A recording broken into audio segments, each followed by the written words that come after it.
dan juga kaitannya mengenai bahan baku untuk baterai. Nah, di sini saya bisa perhatikan beberapa saham yang menarik untuk saat ini. Yang pertama adalah Antam, tentu saja.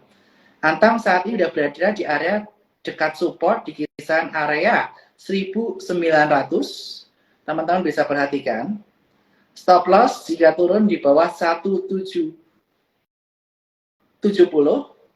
dan area resisten di kisaran 2150 dan nextnya 2380.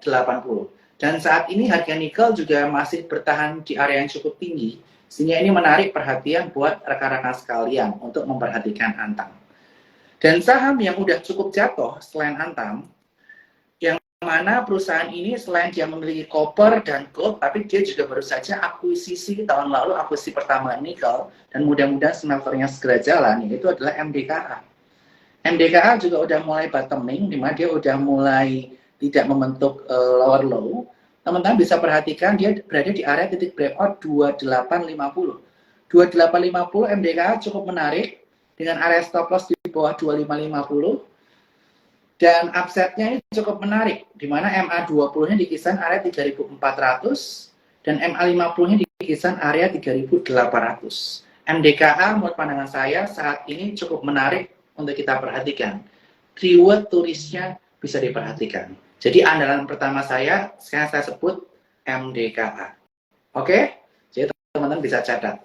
Kemudian, sekarang kaitannya mengenai tahun politik. Tahun politik tentu saja sebentar lagi akan banyak partai-partai politik beriklan di media. Dan mereka akan memanfaatkan media-media ini untuk iklan partai, calon presiden, caleg, dan lain sebagainya. Sehingga emiten-emiten media ini bisa kita perhatikan secara cukup menarik. Yang udah lumayan naik adalah MNCN ya. MNCN dia baru aja breakout dari area pola double bottom di kisaran area 620 dan dia breakoutnya dengan volume yang terkonfirmasi. Dan dia saat ini akan menguji area resisten di area 720. Tetapi sekali lagi teman-teman kalau mau cari yang lebih laggard dan secara fundamental juga cukup solid, teman-teman bisa perhatikan SCMA. SCMA juga cukup menarik.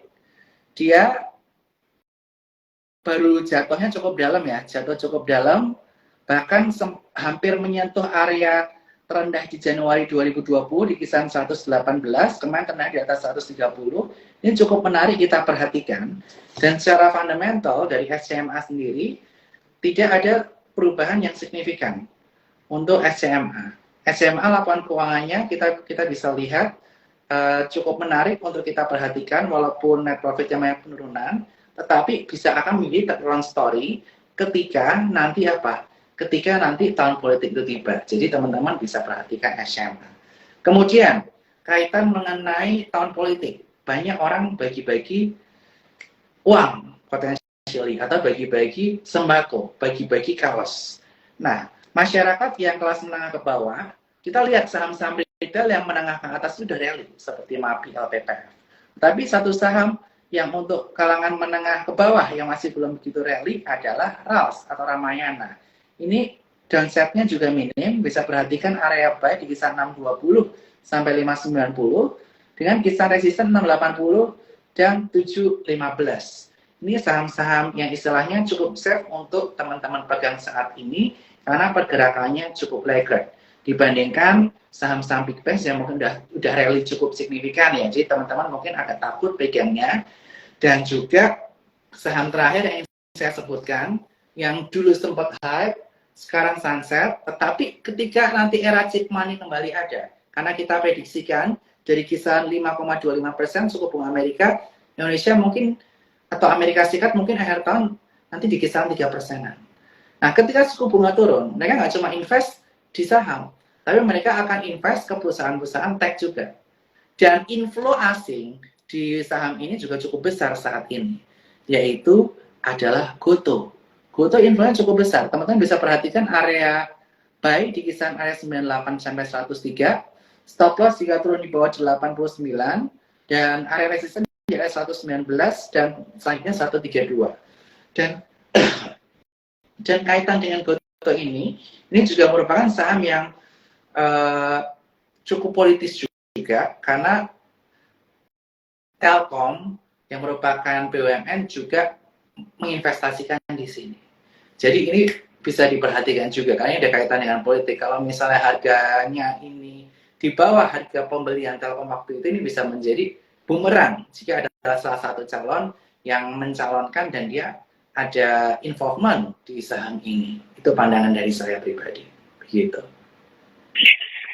Mantap banget Bro Bernard, ini lengkap tadi sektor dan juga kondisi sentimennya seperti apa, emiten-emitennya seperti apa yang baik untuk diperhatikan. Nah, pertanyaannya udah banyak banget ini dari Cuan Troopers, tapi sebelum saya bahas satu persatu, saya kembali ingatkan untuk para Cuan Troopers, jangan lupa screenshot Instagram Live kita pada malam hari ini, tag ke Sukor Sekuritas, tag ke Bro Bernard, tag ke saya juga untuk mendapatkan merchandise spesial ya, di Talk spesial kita pada malam hari ini. Oke. Bro Bernard, saya gantian bertanya. Ini membacakan pertanyaan dari Cuan Troopers. Ada pertanyaan-pertanyaan menarik. Yang pertama ini dari Georgius Ray. Izin bertanya, Big Bang sudah tinggi. Misalnya BBRI kembali all time high. Apakah saham perbankan ini masih dilihat menarik? Silakan Bro Bernard. Oke. Jadi saham-saham perbankan ini kenapa memang bisa mengalami kenaikan cukup signifikan? Yang pertama kita melihat suku bunganya kan naik terus. Ya, suku bunga naik terus artinya apa? Bunga kredit yang diberikan kepada nasabah yang tinggi. Padahal belum tentu deposito dinaikkan dan banyak juga orang yang nyimpan nggak deposito di account saving account yang bunganya segitu-segitu aja atau bahkan nggak ada bunga. Dampaknya apa? Dampaknya profit margin dari perbankan tadi itu semakin. Tetapi nanti ketika nah ini yang perlu diperhatikan. Spread yang mereka akan dapatkan tidak akan. Nah, jadi buat anak saya di area sekarang, jangan dikejar dulu. Kita tunggu sampai nanti suku bunga mulai stabil di area bottom.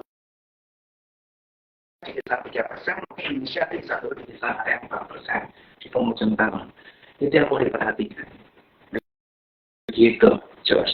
Mudah-mudahan menjawab ya. Jadi teman-teman bisa perhatikan kalau memang ada patah tren atau misalnya patah moving average 20, teman-teman mau take profit sebagian, mau switching ke saham yang lain, bisa diperhatikan. Baik.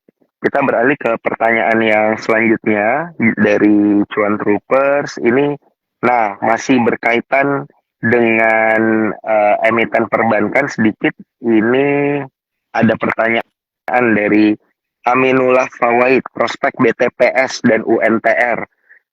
Apakah asing jualan terus gitu? Oke, saya akan cek untuk laporan keuangan dari BTPS terlebih dahulu.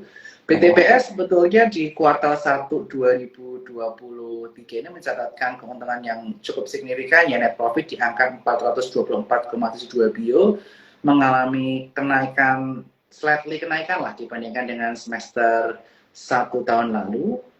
Dan juga kalau kaitannya mengenai dari sisi teknikal, memang dia masih membentuk area downtrend ya. Pokoknya untuk BTPS ini, perhatikan jangan sampai jebol di area 1880. Kalau jebol 1820 artinya apa? Dia membentuk lower low lagi. Lower low artinya apa? Dia downtrend. Nah, selama dia membentuk lower low, kita jangan ambil dulu. Tetapi ketika nanti low-nya udah nggak lower low, misal dia nanti ditutup di atas kisaran 2150, ini akan bagus. Dia akan membentuk pola kecil, membentuk semacam double bottom dengan next resistance di kisaran area 2350. Tembus area moving average 100-nya, yang mana ini akan confirm dia secara jangka menengah panjang dia akan uptrend. Kalau saham-saham kecil, saya lebih prefer untuk melakukan aktivitas buy on breakout. Apalagi saham-saham BTPS yang likuiditinya nggak seperti saham-saham yang saya sebutkan tadi. Kalau yang saya sebutkan tadi kan saham-sahamnya likuiditasnya cukup besar ya. Nah, ini likuiditasnya tidak terlalu besar. Kalau yang likuiditasnya tidak cukup besar, kita lebih suggest untuk buy on breakout supaya easy to in, easy to out. Seperti itu. Baik. Nah, ini ada yang merespon nih, Bro Bernard, UNTR berkaitan dengan UNTR tadi kita bisa. UNTR ini adalah kaitan mengenai batu bara ya. Dan ini merupakan kontraktor Iya. batu bara dan waktu itu dia sempat menaikkan cukup signifikan habis bagi dividen. Batu bara, aku kasih insight ke teman-teman ya. Sebenarnya batu bara itu memang banyak di-ban di berbagai negara. Dan batu bara memang harganya udah turun cukup signifikan ya dari area 400 USD per tonnya waktu itu sekarang di kisaran 170-180 USD per tonnya. Mengapa demikian? Karena China itu membuka keran impor dari Australia untuk ke China sehingga barangnya banyak, suplainya banyak, demandnya tetap. Dampaknya apa? Dampaknya adalah harganya mengalami penurunan batu bara. Nah itu yang diperhatikan kenapa harga saham batu bara mengalami penurunan. Tetapi good news-nya, saat ini smelter-smelter nikel di Indonesia, yang mana untuk mengubah dari ore nikel ke ferronikel ini, bahan bakunya itu masih membutuhkan namanya batu bara. Untuk bahan baku untuk pengolahan dari ore nikel ke ferronikel. Nah, jadi sebenarnya prospeknya itu masih bagus, cuma harus hati-hati. Kita harus lakukan aktivitas stop loss ketika tidak bergerak sesuai asumsi kita. Misalnya nanti harga batu bara turun di bawah 150 USD per ton, kita bisa lakukan aktivitas stop loss. Misalnya, kita harus lakukan asumsi masing-masing. Dan untuk UNTR sendiri, saat ini masih membentuk lower low, saya masih belum suggest untuk melakukan pembelian. Perhatikan area support di kisaran 22.000 dan kisaran 21.250. Jangan sampai jebol 21.000. Kalau jebol 21.000 ada potensi dia bisa ke area 18.500. Jadi wait and see terlebih dahulu untuk saat ini untuk kaitannya mengenai United Tractor. Begitu. Baik. Terima kasih atas view-nya dan moga-moga ini menjawab untuk cuan troopers yang udah bertanya. Dan ini menarik untuk kita bahas juga nih, Bro Bernard. Kalau tadi kita bahas terkait dengan topik, kita coba geser sedikit ke cuan troopers yang bertanya sedikit tentang makro. Tadi kan kita sempat bahas tentang debt ceiling gitu ya di Amerika Serikat dan lain sebagainya dibahas sedikit. Ada yang bertanya nih dari Mas Soya 0223. Tanya dong, menurut analis Sukor, gimana dengan kemungkinan default gagal bayar hutang? Apakah ini cukup besar gitu dan sangat berpotensi terjadi sebenarnya, Bro? Ya kaitan mengenai debt ceiling di Amerika Serikat, saat ini kan memang belum ada kesepakatan ya antara Republik dan juga Demokrat untuk meningkatkan. Gimana sih Amerika Serikat ini selama ini melakukan pembayaran hutang? Jadi mereka biasanya itu issue obligasi terus lah. Dengan tujuan apa? Dengan tujuan untuk bisa melakukan pembayaran hutang dari refinancing tadi, istilahnya namanya refinancing. Saat ini refinancing atau penaikan platform ini belum disetujui oleh DPR. Karena DPR antara Demokrat sama Republikan masih belum sepakat mengenai hal ini. Nah, menurut pandangan saya, apakah akan ada tidak kesepakatan ini? Nah, kalau misalnya nanti tidak kesepakatan, ya potensially pasti nanti ada namanya restrukturisasi hutang. Nah, kalau terjadi restrukturisasi, apa yang terjadi?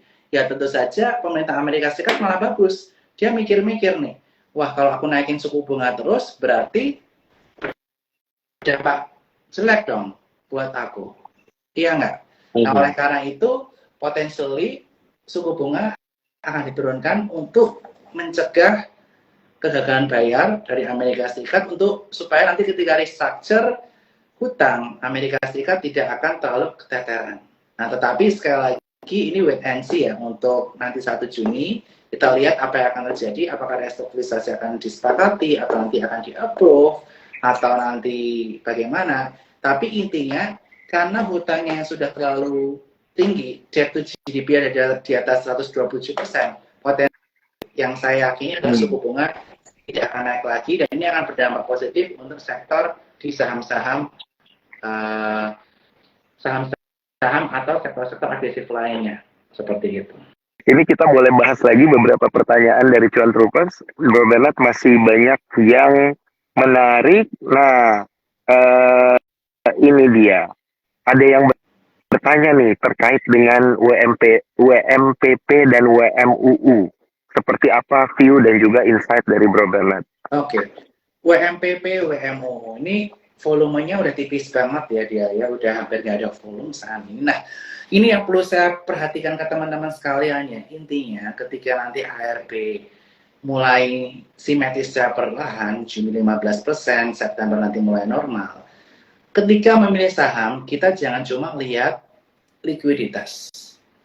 Jangan cuma lihat rame atau enggak. Jangan lihat cuma running trade atau only technical. Karena mengapa? Karena banyak yang terjebak saham-saham yang overvalue. Seperti awal tahun ini kalau teman-teman dengar seperti ada BEPS, IPPE, sangat overvalue. Ketika teknikalnya masih bagus pada waktu itu, tetapi tiba-tiba jeblos. Jeblosnya kita bisa keluar nggak? Nggak bisa. Karena kenapa? Karena ARB secara beruntun dan akhirnya disuspensi.